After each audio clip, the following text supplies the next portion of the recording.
Wednesday morning. Thanks so much for joining us here on ARC Rochester. I'm Abby Friedman. And I'm Stephanie Joseph. We have a lot more coming up here Wednesday morning. An historic mansion in Brockport up in flames. Yeah, the Morgan Manning House, which has been a landmark on Main Street for more than 170 years, went up in flames last night. And Chris Lopez is live in Brockport this morning, giving us a look at what is left of the mansion.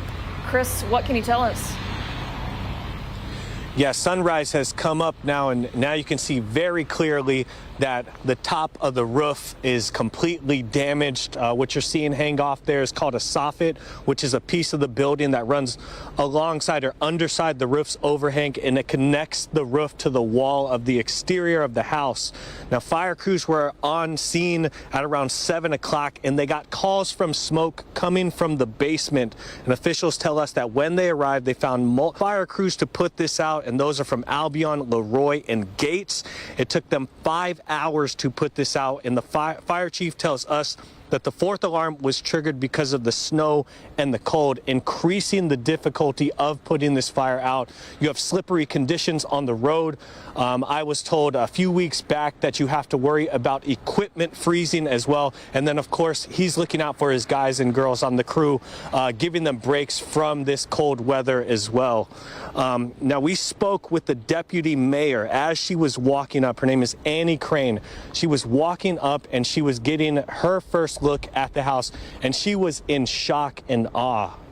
She really didn't have too many words to string together other than that she pretty much wanted to cry, and she spoke about how significant this landmark is for the community of Brockport. It wasn't just a museum for people to go take a tour around. This was a place for families to come into, and they held a lot of events. She spoke about July 4th being one of the biggest of the year, and that families would love to come to this house and spend their 4th of July here.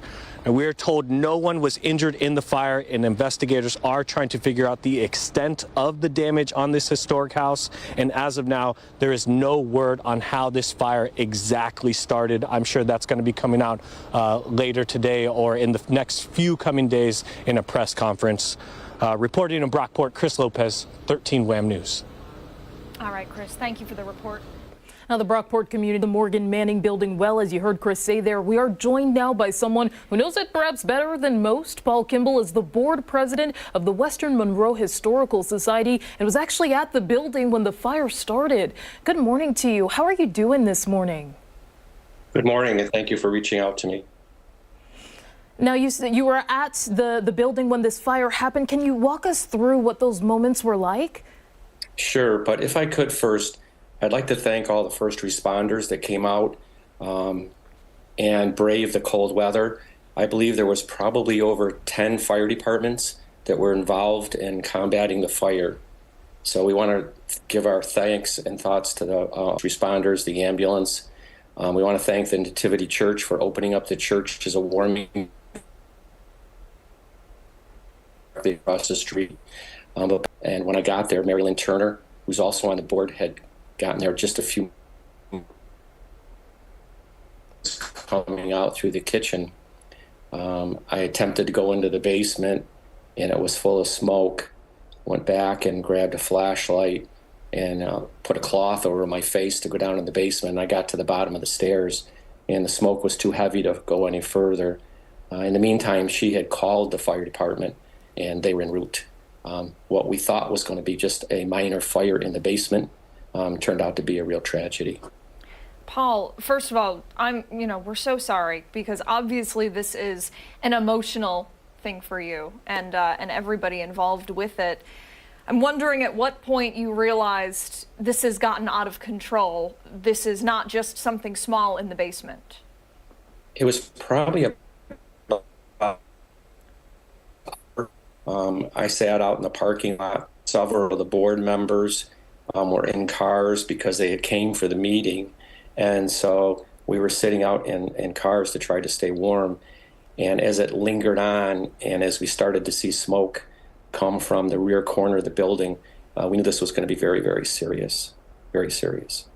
For sure, and I know that this is sort of a painful reminder of a previous fire that had happened a couple decades before this. Having gone through the history of this place, for example, are you able to kind of talk about that previous fire and what the Historical Society has sort of done in terms of continuing to make the public aware of that history? So the fire back in the village, I was 12 years old at the time. The fire wasn't as serious from a damage standpoint. Owner property, Morgan, man, smoke inhalation. The community would come together and form the Western Monroe Historical Society to save the structure. And the hundreds of people that have been involved from 1964 through today have really championed and saved the structure. Repairs have been done. It was a beautiful, beautiful house. As you could see from the pictures from your cameraman, the south side of the roof has collapsed. I have not been in the building. I will be meeting with local building inspector Chad Fabry sometime today to go in. As far as we'll be able to go in, I have no idea what the extent of the damage is other than that roof collapsing. Paul, we know that the smoke was in the basement. I'm wondering if you can tell us what the basement looked like before the fire. Was it more of a cellar? Were there items down there? Was it finished? No, it was your typical old basement, but it was tall enough that you could stand in it. The structure was two separate basements. When you went down the stairs, you'd go around to the right and you'd be in what's the tall square where the roof collapsed. And then there's a shorter area to the back. But it was just your standard basement. Nothing really fancy at all. And forgive me if you said this earlier, you were cutting out a little bit. Were there fire alarms going off inside?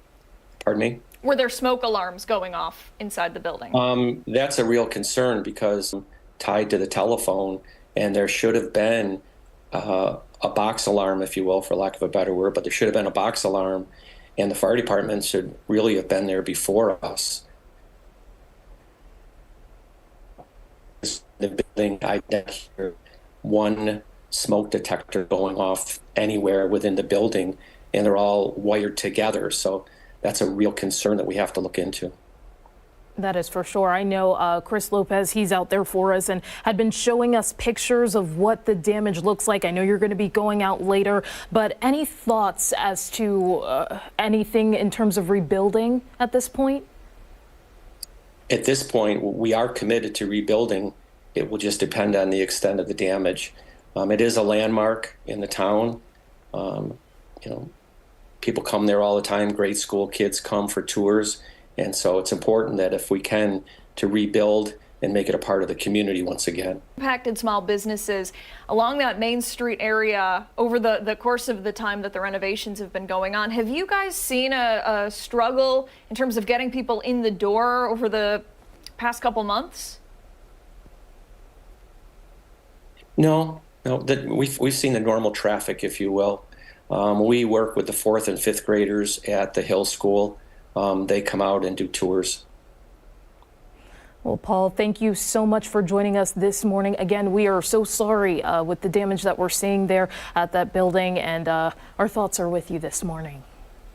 Just once again, I can't thank enough the first responders, the response from the community. There were local businesses, Roosters, Dunkin' Donuts, Domino's, RTS sent a bus out. It was just remarkable what the community did in such a short notice. Yeah, people really do step up when their neighbors need it. So we're very fortunate that people in the Rochester area are so giving and so good-natured. So thank you very much for your time today. We appreciate it. Time right now is 8:10. Just a reminder, we'll follow this story very closely. Chris Lopez will continue to be out there on scene for us this morning, and we'll bring you new developments as they become available. We do want to turn now to traffic, taking a look there this morning. You're looking at stretches of 390, 490, and for some flurries that were flying. We had some overnight snow that we were dealing with, but at least in these directions, everything seems to be clear. But you are seeing that major slowdown on 590 this morning. We are following a report of a crash that happened exit 4, the Highland Avenue exit in Brighton. That's a crash with possible injuries in that area, turning it basically into a parking lot this morning. Yep, and there's a closer look at some of the traffic creeping along this Wednesday morning. If you are headed off in this direction, be aware you're going to experience a significant delay and a significant slowdown. Plan accordingly this morning. Again, this is right near exit 4 on 590 headed southbound. The left lane is closed. You're going to have to move over. We want to turn now and get a check of the forecast with meteorologist Mark McLean. And it's very cold these days. Looks like those cold temperatures, they're going to stick around for just a bit longer, right, Mark? Yeah, that's right. And, you know, the cold always leads to some snow, too. We've got the lakes all around us, still relatively warm in comparison to some of that cold air. And that's what we found last night. We had the lake effect snow develop. Most of us had a few inches of snow out there on the driveway. So if your plan is to head out here in the next half hour, definitely give yourself a little time to brush off the car and warm it up a little bit. We're still seeing flurries and snow showers close to Rochester. Not a big deal.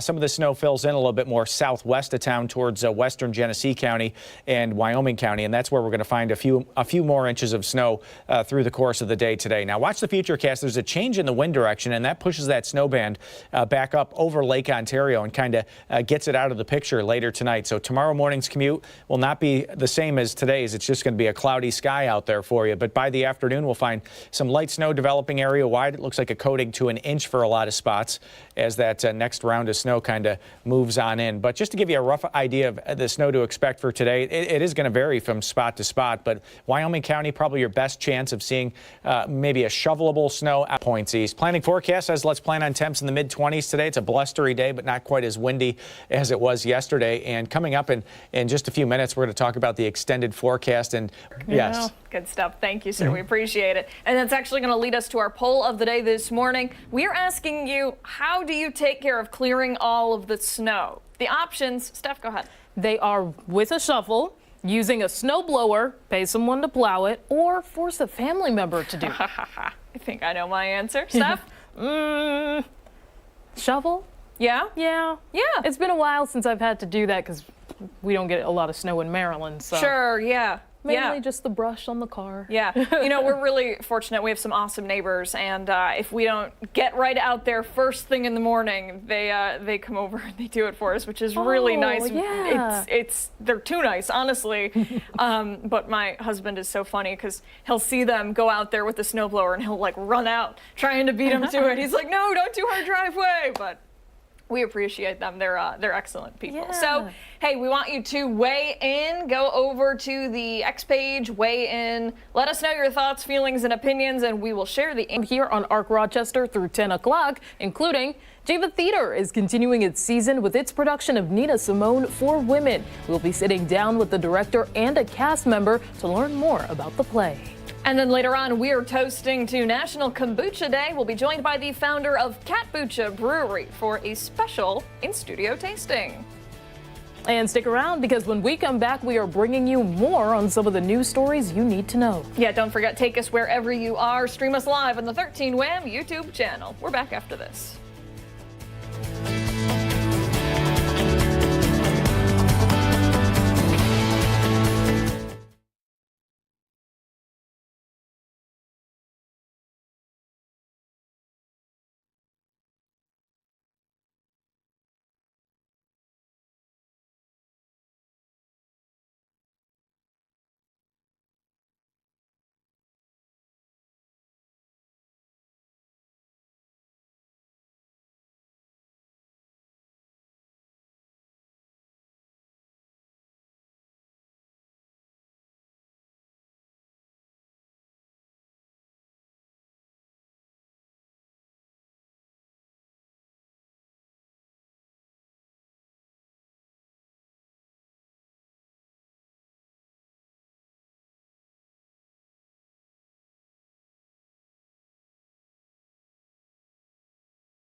8:17. Welcome back. We want to turn now to some developing headlines and what you need to know about them this morning. Yeah, we are following a civil rights lawsuit expected to be announced and filed by members of Robert Brooks's family today after the inmate died last month following a beating by corrections officers at a central New York prison. Yesterday, dozens of people gathered outside the Marcy Correctional Facility in Oneida County for hours, calling for change and accountability. And it comes weeks after the Attorney General's office released body cam footage of his encounter with officers. Now, he died the next day. The medical examiner's office says he suffered bruises, a fractured nose, and hemorrhaging. 17 people have been suspended in connection with Brooks's death, while some state lawmakers are calling on Governor Kathy Hochul to close that facility. Again, we'll expect that announcement later today, and we will bring you information on that civil rights lawsuit coming up on 13 Wham News at midday and 13wham.com. And coming up at 9:30, we will be speaking to a reporter from our sister station in Syracuse who's been following this story for us. And we're also following Governor Kathy Hochul's vision for New York after she gave her State of the State address yesterday. Yeah, Hochul focusing her speech on the economy and the budget. She says she wants to put more money back in the pockets of New Yorkers. Yeah, and so one of those proposals would be a tax cut for the middle class and an inflation refund check. The governor also says she will increase the state's child tax credit, which would benefit more than 1.5 million families. Under her proposal, eligible families would receive up to $1,000 per child under the age of 4 and $500 for kids ages 4 to 16. Our state, and we'll keep fighting for our families and children and continue delivering for them, because your family is my fight, and I'll never, ever stop fighting for the great state of New York. Other proposals in that State of the State address include expanding access to childcare through grants and free community college tuition for certain college students. Coming up in the 9 o'clock hour, we'll be joined by our own Natalie Calzetoni to learn more about this. She's been covering the State of the State for us. And there were some strong reactions to the governor's address. Gerald Kassar, the chair, in part, quote, affordability is the new buzzword, but to millions of New Yorkers eyeing the exit doors to other states, it's the antonym for New York. The state is famously unaffordable. And of course, these are both stories we will follow closely. New updates will become available to you on air and on 13wham.com. And don't go anywhere. We have much more to get to here on ARC Rochester. Yeah, stick around. We're back on the other side of the break.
Wednesday morning. I'm Abby Fridman. Here is your Arc Rochester news break.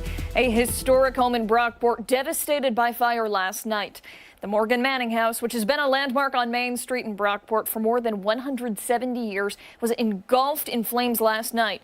That fire, around 7, was on multiple levels and burned through the roof. Thankfully, no one was hurt. We do not yet know the cause. Our team remains at that scene this morning. We'll have a live report coming up in just a few minutes. Happening today, a man is facing 20 years to life after he was convicted of shooting an East Rochester police officer nearly a year ago. The shooting happened on January 14th, 2024, when 2 officers responded to a 911 call at an apartment on Garfield Street. Police say 52-year-old Raymond Noel pointed a handgun at them when Officer Brad Steve fired his gun, hitting Noel in the upper body. We're told Noel then fired multiple shots at Steve, one shot hitting his bulletproof vest. Both Noel and the officer suffered non-life-threatening injuries. Noel was convicted on multiple charges, including attempted aggravated murder and criminal possession of a weapon. A fugitive wanted for attempted murder and arson in Rochester is being held without bail after he was captured in Uganda. 50-year-old David Johnson is accused of pouring a flammable liquid on his wife before lighting her on fire inside a home in August of 2019. Police say she suffered extreme burns and serious injuries as a result. Investigators say Johnson fled to Uganda under an alias and was extradited back to the U.S. earlier this month. A 2-time convicted felon accused of leading a drug trafficking ring in Rochester will spend more than a decade behind bars. 34-year-old Walter Bennett was sentenced to 16 years in prison. Federal prosecutors say Bennett and his co-conspirators operated a drug house. They seized more than 150 grams of fentanyl, nearly 600 grams of cocaine, $20,000 in drug proceeds, and multiple guns and ammunition. Authorities say Bennett also ran a drug ring in Augusta, Maine. His co-defendants were previously convicted and sentenced to multiple years in prison. If you've recently shopped at the Grease Ridge Mall, police are urging you to check your credit cards and your bank accounts. It comes after the arrest of 44-year-old Michelle Fiorino of Hamlin. Investigators say she stole roughly $8,000 from customers while employed at that Michael's in the mall. Police say she stole credit cards that were left behind, then allegedly opened cards in her name using the stolen identification. Authorities say timing is crucial when it comes to fraud investigations. The quicker you identify it, the quicker it can be undone. The longer it's and your name and your address in good standing. Fiorino was released on an appearance ticket. Anyone with more information on the case should call the Grease Police Department. That number is at the bottom of your screen, 865-9200. For these top stories and new developments, visit 13wham.com. Stick around. Arc Rochester is back after this.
Wednesday morning. Welcome back to ARC Rochester. I'm Stephanie Joseph. I'm Abby Fridman. We still have a lot to get to coming up in the next hour and a half, but we're going to talk about the forecast. We have meteorologist Mark McLean joining us. And Mark, excuse me, that was a really deep breath. Wow.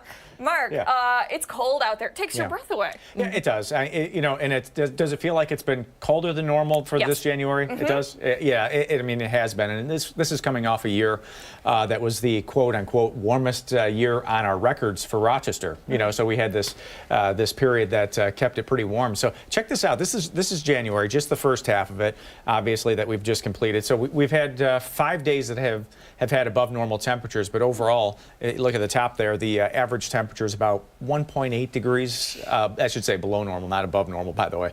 And, you know, this morning is going to go trend in that direction, too. So it's 18, the visibility coming back up. We've got the west wind, and that's what people feel, that wind chill temperature. It's at 6 in Rochester. We've had some sub-zeros to the south, like Cohocton there, at -2, 4 in Clifton Springs, and 4 in South Bristol. But the nice part, does this make you happy? You know, goes No. 26. What is that? 34. It's above. All right, it's sure, above average. sure, yeah. That's What do you want not, me to say? Yeah. that's not terrible. It's not terrible, right? I mean, at least it's above the freezing point of water. But you know, for the winter fans, this is what we look at. You know, we go down the road, and there's some spots with above normal temperatures today. That's the red shaded areas off to the west. And watch this Arctic air just kind of ooze out of Canada. You're going to see this. There it goes. You know, and the colors get deeper, and you look at the top of the screen, and you know, light blue is 10 degrees below normal. That slightly darker shade is 15, and the darkest shade there is 20 degrees below normal. And look how much of the U.S. gets enveloped in that. Oh, no. You know, through the Ohio Valley. This is by Tuesday. Some temperatures are 15, 20 degrees below normal, and this is also historically, quote, the king of cold, I guess, for this time of the year. And, you know, we're bringing in some of that cold with it. It's not great, but it's fine, I guess, if you want to look on the bright side of things. I can't believe that swoop that came down. People in the South are really going to be feeling it. That's unfortunate for them. They do not handle the cold well, or the snow or the ice or anything like that. It goes all the way down to Florida. Yeah, this one goes right through the Gulf Coast. And some of it comes down to geography, too. So we've got the Appalachian Mountains over here. We've got the Rocky Mountains over here. And cold air is very dense. It wants to sink. So it kind of oozes in from Canada, and then it gets trapped in between those two mountain ranges. That's why the plains, you know, they have temperatures there that are going to be 30 below zero. I mean, the actual air temperature, we would never get so cold because of the Great Lakes around here. They moderate that cold air before it gets here. So we're looking at temperatures down the road like 11, I think, is the high by Tuesday. You know, the overnights are probably going to go sub-zero. We haven't had a sub-zero low temperature in Rochester since February 4th, 2023. Oh, so gosh. It's been almost 2 years since we've had a sub-zero. Yeah. It was 8 below that day, by the way. 8 below. Glorious. Yeah. And you know what? If we're focusing on the bright side of things and the good stuff, we got a fresh coating of snow last night. Anybody that's a dog owner, though, can appreciate the frozen ground a little bit. You know, the muddy paw season has officially been declared over, right?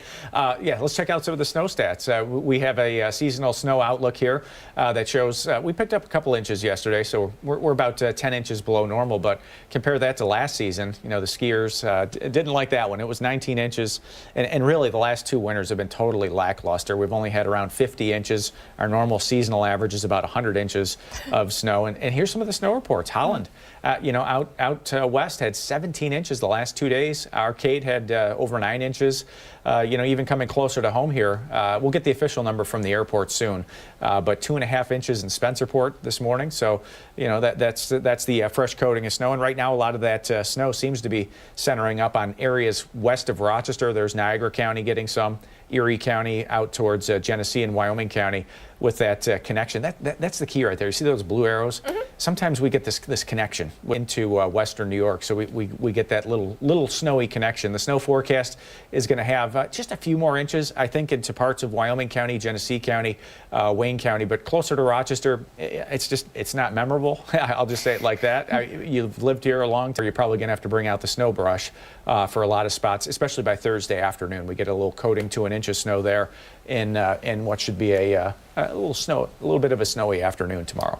Man, oh man. Yep. And even It's into here. the weekend, yeah.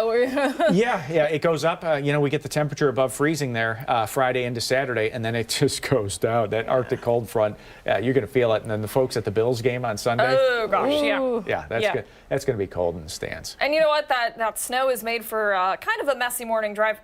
Producer Ashley, I think we're going to pull up traffic slides if we've got them here. We had a couple minutes compared to where we usually are at this time of day. Pulling up some of the cameras out there. Looks like the one on the bottom is covered with something. Yeah, it's definitely packed with snow there. Yep, but if you take a look at the top camera, you can Moving see along. Yep. traffic just kind of creeping along there. We know that the left lane is closed right now because of that crash. We're keeping our eye on things, though. We'll let you know if things change. It's not a well-ordered ant farm today. It's no ant farm today. Christian, that's Christian. I like that. I yeah, gotta tuck that one away. That was a good one. Good stuff. Yeah. And hey, stick around. We have much more to come here on ARC Rochester, including when we come back, we are checking back in with Chris Lopez with a live update on that fire at an historic building in Brockport. Yeah, and don't forget, take us on the go wherever you are. Stream us live on the 13 Wham YouTube channel. We're back after this.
Bridge following the breaking news in western Monroe County this morning. A historic mansion in Brockport went up in flames. Yeah, that's the Morgan Manning house, which has been a landmark on Main Street for more than 170 years. It was engulfed in fire last night. Now we do go live this morning to Chris Lopez in Brockport all morning for us with a look at what's left of the mansion. Hey, Chris, I'm hearing some sounds. Is that like a bulldozer behind you? That may be just a street sweeper of some sort. You also have snow plows out here salting the roads, pushing snow. So it may be one backing up right now, but for a bulldozer, I haven't seen that yet. But as the sun comes up now, the concentration of the damage of the fire is really concentrated on the roof. What's hanging over, what I was told, that room is a billiards room, and that's the soffit that's hanging over. And the soffit's just a piece of the building, runs alongside of the roof, and it connects the exterior of the wall to the house. Now, we were told fire crews were called to the scene yesterday at 7 o'clock last night, and they got a report of smoke coming from the basement. Officials tell us that when they arrived, they found fire on multiple levels of this historic house, and it took multiple crews from different fire departments to put this fire out. Those are crews from Albion, Leroy, and Gates Fire, and it took them 5 hours to put this out. The fire chief tells us the fourth alarm was triggered due to the snow as well as the cold. Going on about 5 hours since we've been here, and it does take a toll just being out in the cold in general. Going from inside a fire to back out in the cold takes a strain on the body. So that's why we brought in a lot of extra manpower, let guys ease back into working out in the elements. Now, this house was listed or is listed on the National Register of Historic Places back in 1991. This actually is not the first time this home has caught fire. Back in 1964, September of that year, it also that this fire may have started in the same way that that fire started, which was from the basement. The smoke rises, the heat rises, and it's made its way to the roof, which is why all of the damage was concentrated on the roof. But that is not confirmed right now. We're going to wait on a report from fire investigators that may come out later today or in the next few coming days. For now, reporting in Brockport, Chris Lopez, 13 WHAM News. All right, Chris, thank you. We appreciate that. And earlier this morning, we spoke live to Paul Kimball, who is the board president of the Western Monroe Historical Society. And he did mention to us that smoke alarms were installed in that building, but he says they did not seem to alert the fire department in a timely manner. Take a listen. That's a real concern because there was an alarm system tied to the telephone, and there should have been a box alarm, if you will, for lack of a better word, but there should have been a box alarm, and the fire department should really have been there before the building. I didn't hear one smoke detector going off anywhere within the building, and they're all wired together. So that's a real concern that we have to look into. Of course, something that we will continue to follow throughout the morning for you here on Arc Rochester. But don't go anywhere. We do have much more to get to here, including when we come back, we are taking a look at what the internet is talking about this morning. Stick around. We're back after this.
8:45, it's time to take a look at what's trending now here on Arc Rochester. So let's start out with a wild situation caught on camera. A coyote had to be removed from a grocery store after seeking refuge in a refrigerated shelf. Yeah, all right, so all of this happened at an Aldi store in Chicago, and authorities say the animal was hiding in the cooler beneath a selection of fine cheeses. Well, of course. Video captured shows police and animal control removing the coyote with a little bit of a struggle. Aw, look at him, poor guy. All right, so thankfully no injuries reported to the coyote or to shoppers. A witness told local law enforcement she saw the animal roaming the parking lot and then somehow just ended up inside the store's produce section. The coyote was taken to a wildlife rehabilitation center where it will be treated and before it's released into the wild. I was taking a look there, got distracted. Oh my goodness.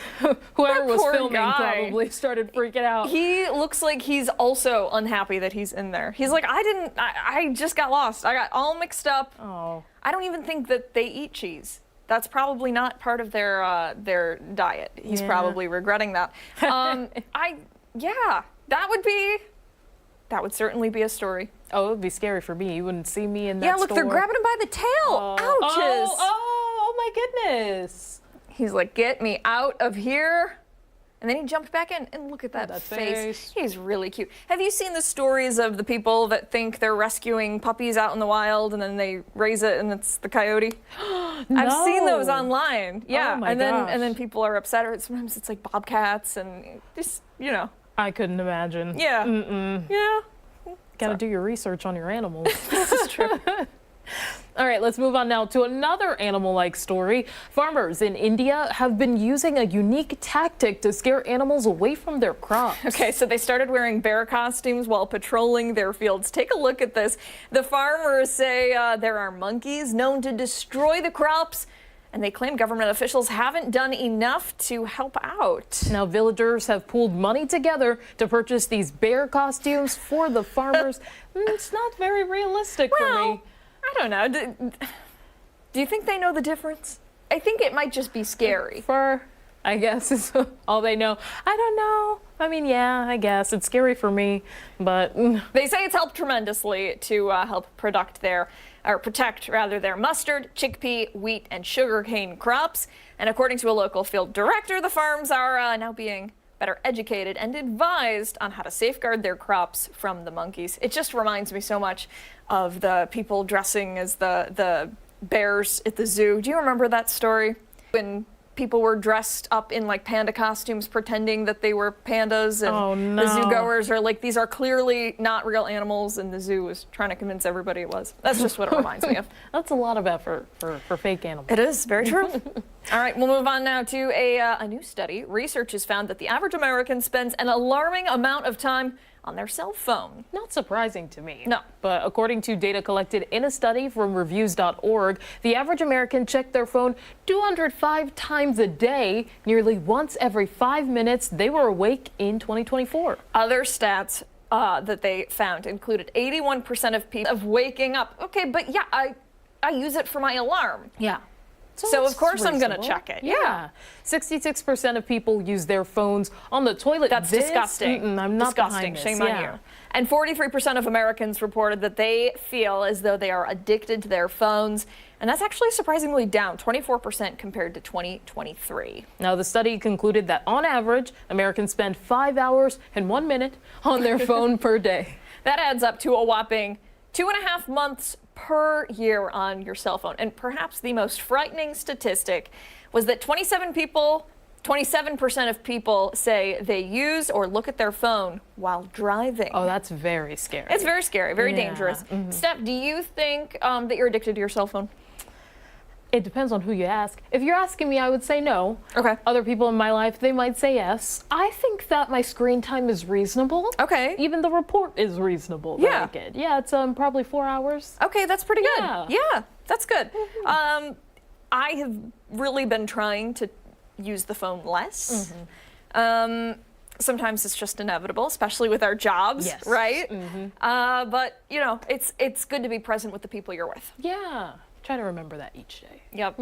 All right. Time right now is 8:50. We still have a lot to get to here on Arc Rochester. When we come back, it is this week's edition of Spatchcock Funk. We're back after this.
welcome back. It is time now for this week's edition of Spatchcock Funk, and today they're cooking up what they call Cadillac fried rice. Spatchcock Funk here, making one of our favorite things in the world, fried rice. And we call this Cadillac fried rice because it's got all the trimmings, but it's easy to make at home, super luxe tasting, but depending on your budget or what you got in your fridge, doesn't have to be that expensive. So we've got our shrimp out, we've dried it with paper towels. We're gonna put that in a mixing bowl. And then in the mixing bowl, we've got a tablespoon of cornstarch and a little bit of salt and pepper, about a dash of each. And all we're gonna do is we're gonna toss that and then set it aside. Now we've got a frying pan here. You can use a wok and walk this way, but if you don't have one, a heavy bottom frying pan, like a heavy bottom, works well. We've got some butter in here, and we're gonna keep hitting it every time we switch the cook and the food out with some sesame oil, because it adds a lot of flavor. So the first thing we're doing is we're putting in this beautiful New York strip. So the fattiest protein always goes first to render the most fat. We're gonna even hit the cap on the side too and get some of that fat out of there, but over high heat at first, and then cook the steak for a little bit. Get all the fat we can out of it. We're gonna lower our heat to around medium high. So we're gonna add a little bit more of the sesame oil for that flavor in there, okay? And we are gonna add in our shrimp that we've tossed in the cornstarch. And what the cornstarch does, you know when you go to a good Chinese restaurant, like Szechuan Palace or China House, and you have that shrimp that has a little bit of a crispy edge to it, that's just cornstarch, salt, and pepper. So we're gonna put that in here too, and toss these around until they get nice and fried a little bit, but not too long, about 3 to 4 minutes. You wanna get each side so it's got this nice crispy crust on it. Any good fried rice in our book has some eggs in it. And now we're just gonna scramble up 2 eggs. And we're gonna keep chopping them so we get them into this beautiful little scrambled up, sexy little thing. More sesame oil. And we're gonna throw in about a tablespoon of butter. We're gonna add in half of a diced white onion. We're gonna put in about 1/3 cup of peas. Now we're using canned diced carrots that have been drained. Then we're gonna get this all in there and keep cooking and stirring this until the onions get a little, so we've turned it off because there's some residual heat. We got the fat in there. We're gonna put in 1 more tablespoon of butter. Now it's time to add the rice, which is obviously the big part of fried rice. We have a quart of white rice from a Chinese restaurant that has been in the fridge overnight. You always, and this is critical, you want this to be cold. Because when it's cold, that way it won't get glommy, or it would turn into paste, and we don't want that. So we're gonna put it in, and we're gonna break it up with our spatula. We have a teaspoon of hoisin sauce, a teaspoon of oyster sauce, half a tablespoon of soy sauce, all mixed together so they don't stick together. Now we're gonna stir the rice in with that flavor. We're also gonna add in 2 teaspoons of fish sauce. Next to come back in goes the veggies and all of their juices with the eggs. The next thing comes all that delicious steak. Last, but certainly not least, it's gonna be our beautiful shrimp. The quantities we use allow us to get on every fork bite, right? Piece of meat. Cut the shrimp up.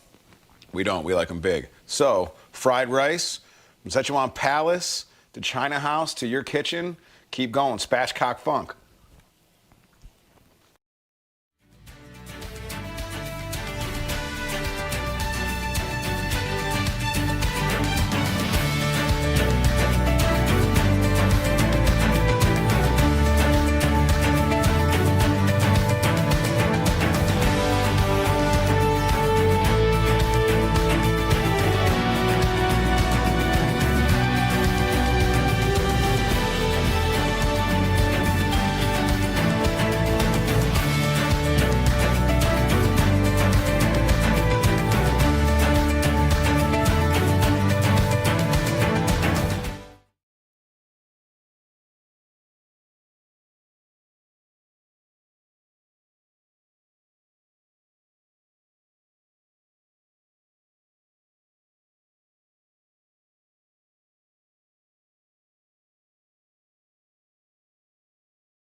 this Wednesday morning. It is January 15th. Thanks for sticking with us here on ARC Rochester.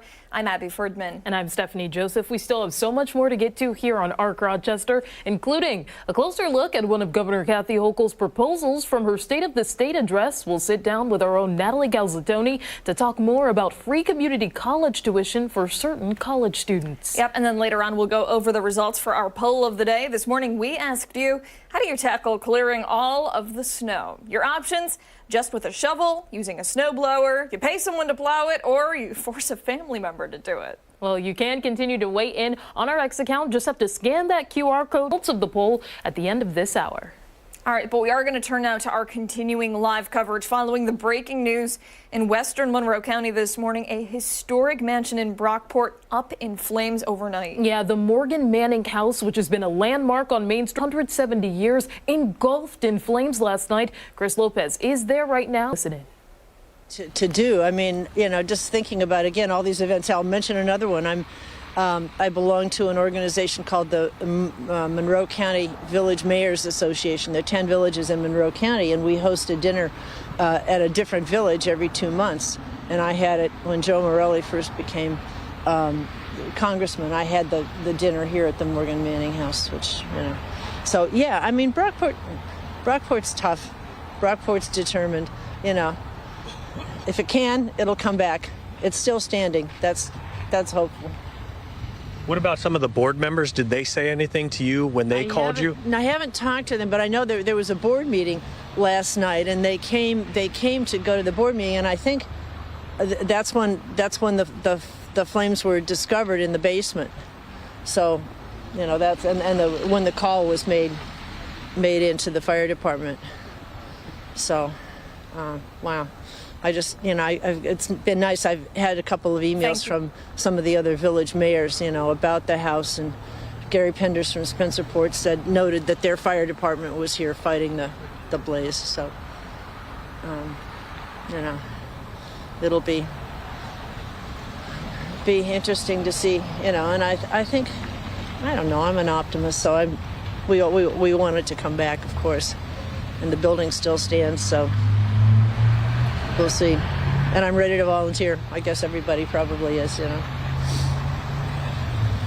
Being on the Historical Society, does that give it any kind of government funding they can apply for? That's a good question. I'm not sure. It used to be the Monroe it's cold out. I'm having a hard time talking. It used to be the Morgan Manning Historical Society, and now they have changed to the Morgan Manning Museum. And I think one of the reasons for doing that is because of access to funding. But I'm not sure. I'm not on the board. Our village manager's on the board. If you have time and want to walk a block down there, the code enforcement officer's probably there. I can call him. You can talk to him, because he knows old buildings and old structures like this. They're like chimneys, and the smoke just goes right up between the, you know, inside the wall. Hi, Lieutenant. That's all I had, guys. Thanks, Mayor. Yeah, you're welcome. Do you want me to call Chad and see if he's available? All right, you're just hearing from Brockport's mayor weighing in about that historic mansion fire. Truly devastating to the community. And earlier this morning, we did speak live to Paul Kimball. He's the board president of the Western Monroe Historical Society, and we got the chance to speak with him. He told us that smoke alarms were installed in the mansion, in the building. It did not seem to alert the fire department in a timely manner. Take a listen. That's a real concern, because there was an alarm system tied to the telephone, and there should have been a box alarm, if you will, for lack of a better word, but there should have been a box alarm, and the fire department should really have been there before us. The building, I didn't hear one smoke detector going off anywhere within the building, and they're all wired together. So that's a real concern that we have to look into. Yeah, definitely. And this is a story, of course, that we will continue to follow for you throughout the morning. Just heard from the mayor there, and I'm sure that we will hear from more people giving us some facts about what exactly happened and how much damage, the extent of damage at that property this morning. But be sure to stick around. We have much more to come here on ARC Rochester, including when we come back, we have an update on some of your top stories. And don't forget, take us on the go wherever you are. Stream us live on the 13 WHAM YouTube channel. We're back after this.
morning. Thanks so much for joining us here. Here's your ARC Rochester news break. An historic home in Brockport devastated by fire last night. The Morgan Manning house, which has been a landmark on Main Street in Brockport for more than 170 years, was engulfed in flames last night. The fire around 7 last night was on multiple levels and burned through the roof. No one was hurt. We do not yet know a cause. Our team remains on scene, and we will have the latest for you both on air and online at 13wham.com. A fugitive wanted for attempted murder and arson in Rochester is being held without bail after he was captured in Uganda. 50-year-old David Johnson is accused of pouring a flammable liquid on his wife before lighting her on fire inside a home on Augustine Street in August 2019. Police say she suffered extreme burns and serious injuries as a result. Investigators also say Johnson fled to Uganda under an alias and was extradited back to the U.S. earlier this month. A two-time convicted felon accused of leading a drug trafficking ring in Rochester will spend more than a decade behind bars. 34-year-old Walter Bennett was sentenced to 16 years in prison. Federal prosecutors say Bennett and his co-conspirators operated a drug house on Woodward Street. Investigators also tell us they seized more than 150 grams of fentanyl, nearly 600 grams of cocaine, $20,000 in drug proceeds, and multiple guns and ammunition. Authorities say Bennett also ran a drug ring in Augusta, Maine. Bennett's co-defendants were previously convicted and sentenced to multiple years in prison. It's near Los Angeles. Heavy winds are expected to pick back up today. A firefighter who was battling the Eaton fire says his house was destroyed in the flames.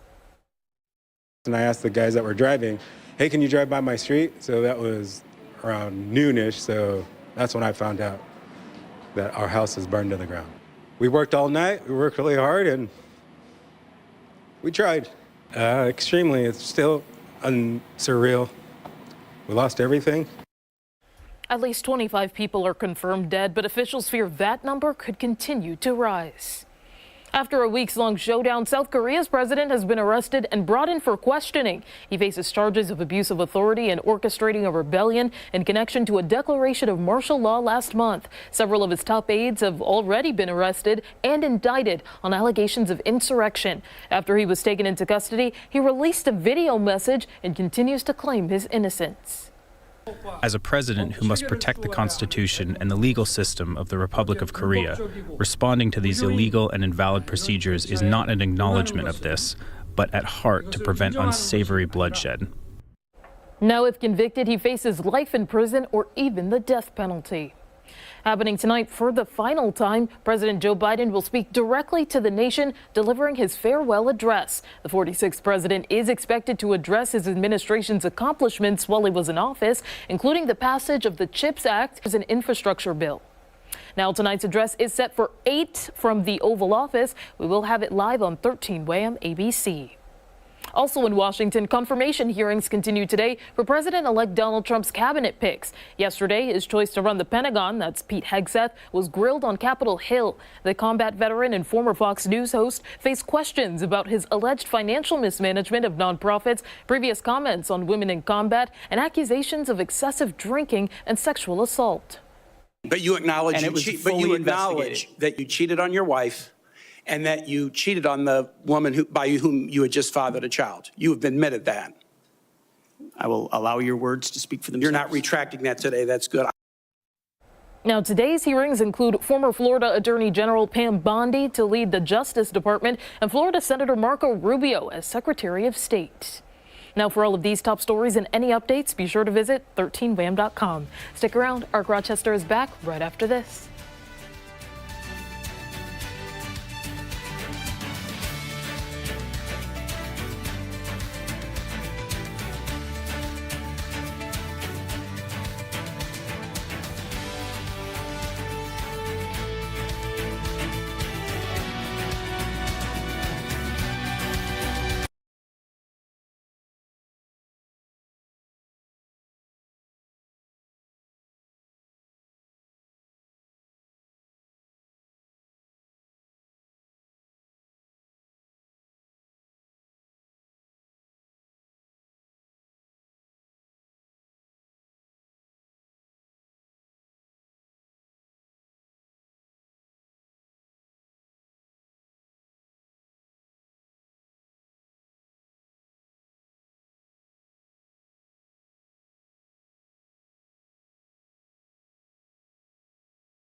Welcome back here to ARC Rochester. I'm Stephanie Joseph. I'm Abby Fridman. We're going behind the curtain this morning with a performance that is currently gracing the stage of Geneva Theater downtown. Yeah, Geneva, story of Nina Simone, and honors her transformation from artist to activist in the 1960s. Yeah, joining us this morning is director Nina Simone. Good morning. Thank you so much for being here. We appreciate it. This is a great role. You must be excited. I am very excited to be back at Geneva Theater and Nina Simone for Women playing Sarah. Yeah, it's kind of been a dream to be able to experience part of my professional life older, back at that theater. I was there when 98. I'm dating myself, but it's an accomplishment that I'm very proud of. So yeah.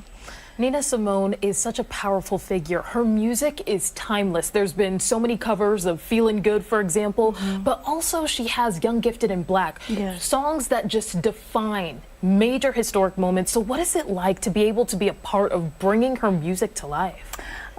It's magical, and I think it's also like something that you can't jump into without being transformed yourself. I do feel like she implemented a lot of healing, a lot of passion into her music that is very infectious. So it permeates and it does something to you. There's no doubt about it, whether it's, Young, Gifted, and Black or any of her repertoire. She was very thoughtful about that. She was very conscious about it. So, even if you're not familiar with her, you will have an experience through her words, through her music. Yeah. And one thing I want to mention, we were talking during the commercial break about this. You are from the Rochester area. I am, yeah. So that being said, playing this role back in your hometown, it's got to be great.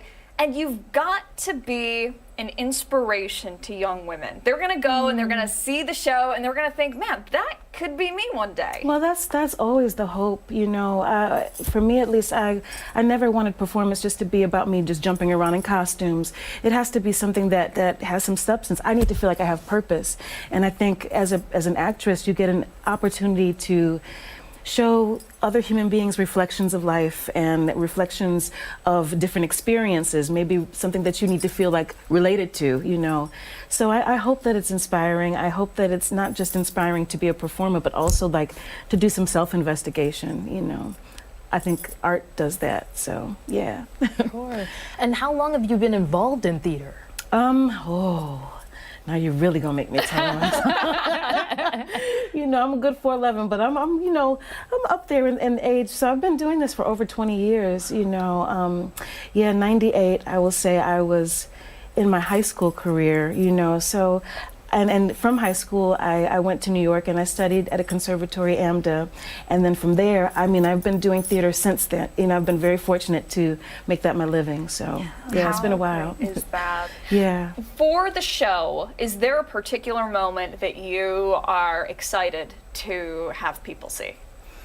I think, and this is my honest answer, I'm excited for them just to see the show in its entirety. It, I think, is something that is very authentic to itself in its, vehicle that we've created. It's not anything that you would, I think, be able to predict going in. It's genius, composer, pianist. There's a lot going on up there. So the four women kind of are her different personalities, things that she's trying to reconcile. And you talked about before pursuing theater that has an impact. So is there one message that you hope people walk away with when they come to see the show? I hope that they get a lot of messages, but I would say to see each other. To take a moment to see each other, especially in the climate that we live in. Always it's a different climate every other day, but right now it's pretty tense. Being human beings out there, so just an opportunity to stop and look at each other at face value, and to find likeness and maybe accept the things that are not alike. I think that reminder too much. Yeah, that really is a beautiful thing. I hope so, yeah. I'm wondering what you've learned playing this character. Ooh, playing this person, this incredible person? Yeah, well, I think my character specifically is the part of Nina that has to deal with her childhood, and there's a little bit of her mother in there. She had a hard relationship with her mother, but there's a little bit of her piano teacher who she actually got a lot of nurturing from. So I try to find the balance between those two things. And I would say from my character, she also holds the space of the archetype of the woman who does not put herself first. She was always thinking of other people. So I think that I can have a little bit of that quality sometimes, and to also like find my own self-worth and to be okay with putting me first so that you can help take care of others. I think that's something I'm learning to lean into more the older I get, hopefully. And I know that when you play someone, you sort of learn new things about them as well. Is there any new fact that you encountered while researching or even putting this character on stage? I would say just the impulse for her to do a song like Mississippi,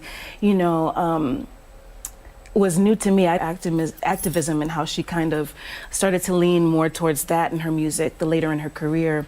So I learn new specifics, but also just kind of deepen my love and appreciation for her. Yeah. Thank you so much for your time today and for the dates and the times. Yes, the dates to come and see us is now. We're in previews now, started last night through February 9th, and you can get tickets at jivatheater.org. So opening night is over. Sigh of relief a little bit? A little bit. I would say I'd like to get, a few weeks. Yeah. But come see us, because having bodies in the seats definitely helps. And we want to share. We think we have something pretty powerful to share. So come see us. Very good. Yeah. Thank you so much for your time today. Break a leg with the rest of the shows. Thank you. And we'll put all the ticketing information that you need to know over on our website, Foxtrot. And don't forget, take us wherever you are. Stream us live on the 13 Wham YouTube channel. We're back after this.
7:35. Welcome back. We're going behind the story now as we discuss more about Governor Kathy Hochul's State of the State address. Yeah, Hochul focusing her speech yesterday on the economy and the budget, saying she wants to put more money back in the pockets of everyday New Yorkers. Yeah, so one proposal she made is free community college tuition for certain college students. And we're joined now by our very own Natalie Calzetoni, who's been following this story for us. And Natalie, I want to get right into it. Free community college tuition for certain college students. Now, people at home are probably thinking, what does that mean? She says those that are in higher demand career fields, yes? Yes. Okay, so Yep. what can you tell us about that? Yeah, so higher demand career fields, they mean nursing, teaching, healthcare, engineering, technology, things that are in high demand and could be beneficial to the state. So they want to kind of put their money to help benefit the state and also the community by helping adult learners ages 25 to 55 be able to go into these careers, which is really cool opportunity, I think. Yeah, pretty amazing. SUNY and CUNY colleges, right? Yes, yes. And so that applies to schools near us, as we know. And I had the opportunity to talk to Finger Lakes Community College yesterday, who very excited about this proposal. I talked to Dr. Robert Nye, who's the president, and they're hoping that this gets passed by the state legislature. Yeah, I think we have some sound from them. Let's take a listen. All of the programmatic areas that the governor mentioned are within the top 10 of the most popular programs that we have. So I think this is something that is exciting, not just for us, but for all of our colleges that have associate degree programs. And we're hopeful that the legislation will pass and the governor will be able to make this initiative come to reality. And we're excited. This gives them an incentive to do so. So if they know, hey, I'm just barely getting by with my family and what I need to do, but I can do this now for free. That's a huge incentive to get them over that last step or that last hurdle to allow them to say, yes, I can do this and I want to give it a shot. It goes a little bit beyond just tuition. It's books and other fees, right? Yes, books and other fees. And did you guys know 35% of Finger Lakes Community College, they have adult learners, which I found out from Dr. Robert Nye yesterday. And, you know, he just thinks, as he was saying in a soundbite, some people have hurdles in life. Maybe it stops them from going to college. This could be one of those things that gets people going on that. Yeah, really interesting. Natalie, do we know when this would go into effect? We don't have an exact timeline yet. It's still a proposal, so it does need to be passed. The state legislature is in session as of last week. They're in session until June, so somewhere in between. Any indication on how that would go over? I'm not sure, to be honest. I'm not totally sure of how they do the process, but I guess we'll have to see. More details will probably be released about it if it gets passed. And no matter what stage you're in terms of learning, whether you are just coming out from high school or maybe you're learning a little bit later on in life, having that extra help, that extra to how she wants to add more money to New Yorkers' pockets. So are we hearing from other colleges that this is something that they would also look forward to? Yes, in addition to FLCC, I spoke a little bit to MCC off camera, and they're looking forward to learning more and learning more about this proposal. I know both colleges feel that they're prepared with the programs they have to offer for the programs that the governor chose. You know, FLCC in particular has just expanded their healthcare program. They have, you know, this great engineering and technology program in place, and they're looking forward to utilizing that here. Yeah, so again, it's careers, nursing, teaching, technology. Did the governor speak at all about why those careers specifically? Yeah, they're in high demand right now. I know in other stories we've done, there has been a nursing shortage. You know, I think there's been shortages in certain fields that by doing this and adding to the industry, you know, we could help out there. Yeah, and I think we have some sound from the governor that we're able to play here.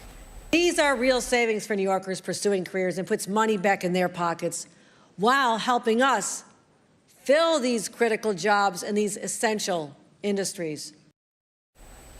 Yeah, that is for sure. A lot to break down from the governor's State of the State, and this is just one topic. And Natalie, we appreciate your time and we appreciate your coverage on this.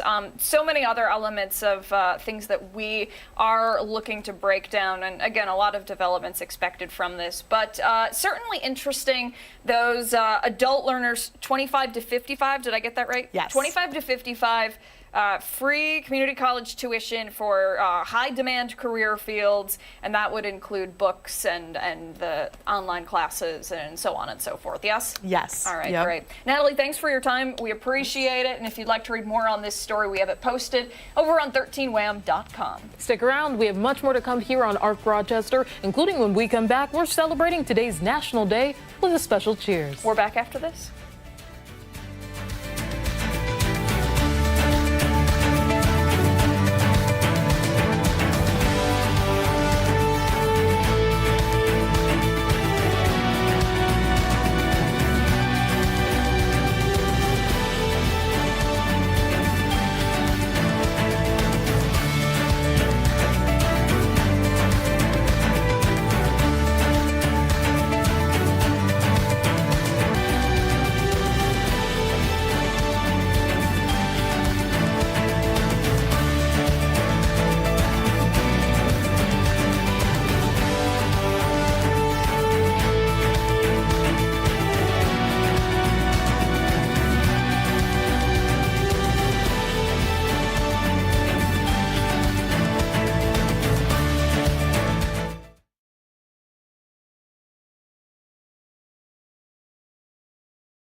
Today is a National Kambucha Day, so what better way to celebrate than to try some ourselves and highlight a local business while doing it? Yeah, we invited Katarina Eddy, the owner of Katboocha Booch Bar, into our studio this morning. First of all, I love the name. It's hilarious and it's so catchy. I want to say it all day. So you're... You know, it's kind of like a fever dream. I don't really know where to begin, but it started all in my kitchen.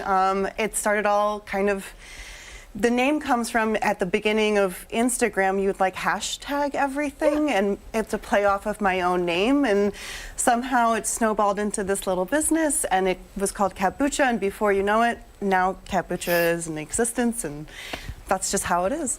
And I feel like there's been a recent conversation about kombucha. So how did you sort of get started with this? You know, it's interesting. I often tell this story to like customers or when I give classes that I feel like when we first started the business, wellness industry was huge and people were very, you know, conscious of gut health. And now it's kind of transitioned. I would say that the thing that is most catching on right now is non-alcoholic beverages. Nothing has really changed about our product. We kind of fit into one niche, and then we kind of slid into the other niche. And Exactly is kombucha, for those who are thinking, well, actually, I know one of them over there, Mark McLean, our meteorologist, said earlier, I've never heard of this before. Really? Okay. Well, you know. Well, I'm happy to be here and hopefully Mark can try some. But kombucha is it's fermented tea. So you know, it belongs to the fermented foods family, and the food that we're fermenting is tea. It is a non-alcoholic drink. It has low sugar, low carbs, and it's really high in vitamins, minerals, antioxidants. It's super good for you. I heard it's really good for the gut, too. Yeah, so because it is a naturally fermented drink, that means that there are yeast and bacteria living in the drink that helps to repopulate your gut with beneficial microbes. And this has really taken off. Tell me about your customers. Do you have regulars, frequent flyers, or do you get a lot of people who just happen to walk in and say, what is this place? Okay, both. And they're not, I mean, I don't know what people would think is a quintessential kombucha customer. We have a lot of people who are health conscious, a lot of NA people. We also just have a lot of like homesteaders. It's a wide range of customers. Yes, we definitely get people wandering in thinking like, what is this? I can't tell you how many times people come in and are like, can I have a beer? And I'm like, well, you could, but not here. Not here, across the street. And it sounds like you have to cater to a lot of different palates. So I'm wondering how you come up with flavors. Sure, yeah, that's a really good question. I think one of the hardest things about being in the kombucha, two different brands and they'll taste kind of a lot different. With our kombucha, I definitely try to have something for everybody, and for the most part, I do try to keep our kombucha along the line of it's a little bit sweeter and not quite so tangy or vinegary as some people will have a kombucha and they'll say, this tastes just like vinegar. You're not going to have that experience with my kombucha, whereas you're still going to have the integrity of it being fermented. Are we allowed to try it? We have, you brought some samples here, and tell us what they are if you don't mind. Okay, so I brought two of our most popular flavors. I'll let you open them. Sure, yeah. Honestly, those things scare me. I've had too many incidents with them. I know, you kind of have to like Yeah, you did it gracefully. I've put them on and taken them off a lot.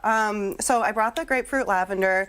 This is one of our first flavors. I would say it's a lot of people's first kombucha that they try of either Katboocha or like in general. So there's grapefruit. Grapefruit, lavender, and elderberry. Here, I'll try them. Oh, elderberry's great, like Thank for you very much. immunity. Yes. Here, I'll let you have that one. Sorry, I'll give you a smaller. No, that's all right. It's all good. Thank you. Appreciate it. I can't even tell how much I'm pouring at this point. It smells good. Yay! Yeah, it smells I like took a sip. You like it? Yes, I do. It's light. It's not very like not overpowering. Yes. Yeah. You're not gonna like kind of get the punch in the face that some. When you open them, you're like, oh gosh. The grapefruit's nice too. It's got citrus on the nose. It's got the lavender on the nose. Yeah, this is lovely. Okay, she's liking it. I am liking it. Yeah, no, I like it a lot. It this is gonna sound really crazy, but like I can't figure out what it tastes like. I think that's common.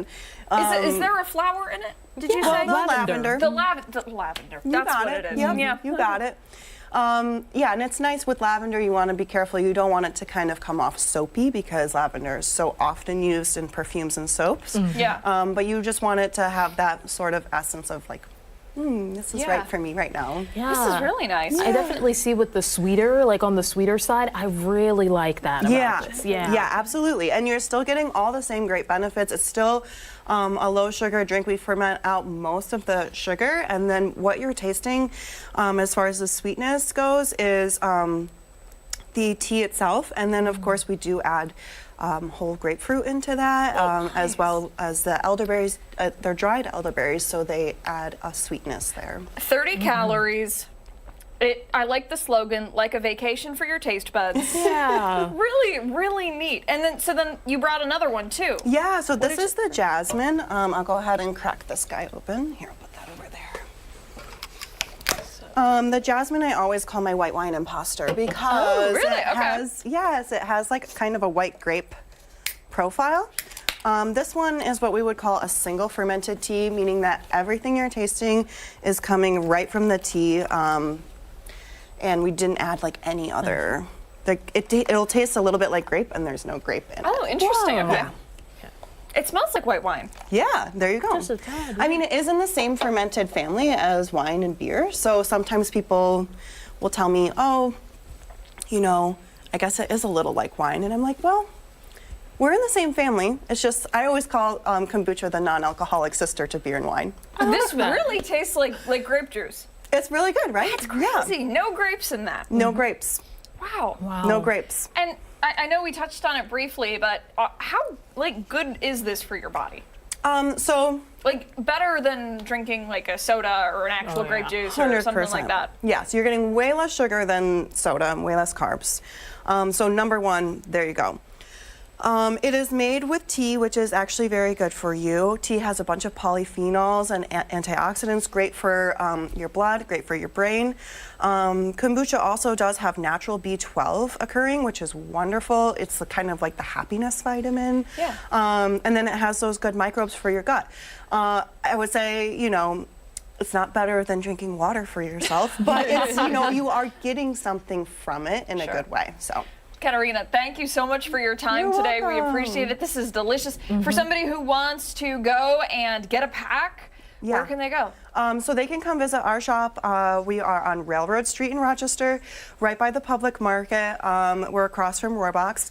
You can find us online at katboocha.com. We're also in a bunch of stores in the Western New York region. Very good. Yeah. Thank you for your time today. We appreciate it. Oh, I appreciate it. It was great to meet you. You too. Cheers. Cheers. Happy Wednesday. Yes, happy Kombucha Day. To you too. Time right now is 9:52. When we come back, our final thoughts on this Wednesday morning. We're back after this.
I drank that too fast and I have the hiccups. Oh, no. But it's fine because it's good for you. It was good. Yeah, I really liked it. Tasted, you know what it tasted like? It tasted like that sparkling champagne you give the kids at New Year's. Yes. You know? Yeah. That's exactly what that one tasted like. And the other one was that floral.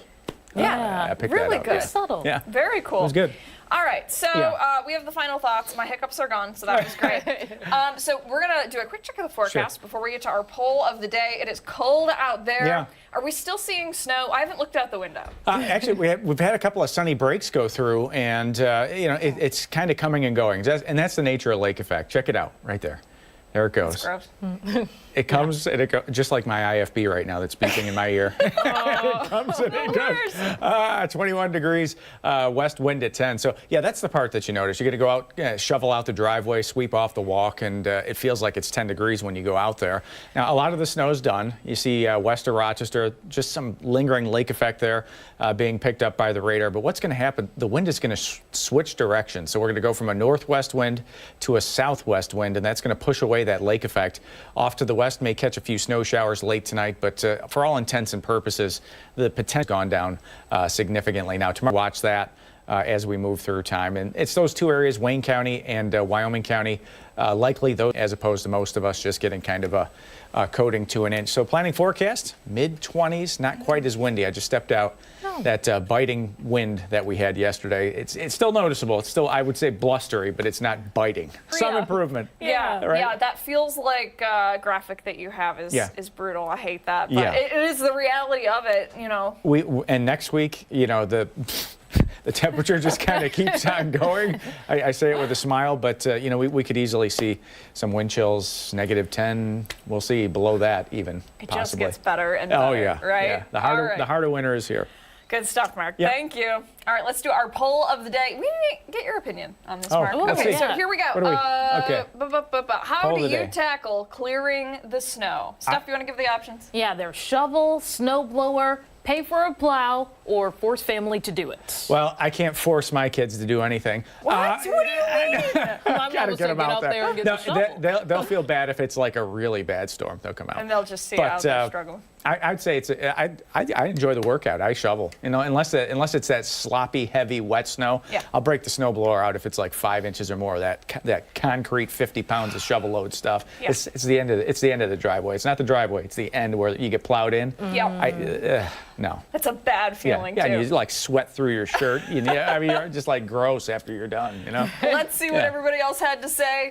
The results from our poll of the day. There you go, shovelers. Yeah. But there's a lot of snow blowers too. Yeah. We got quite a few of those. I can't believe force family to do it wasn't a bigger of it. Maybe I'm just a bad person. Get out there. Yeah. It's a teamwork effort. Hey, that's going to do it for us here on ARC Rochester this morning. Join us again tomorrow starting at 4:57 on 13 WHAM ABC. More news tonight and later on, 13 WHAM News at midday. See you later.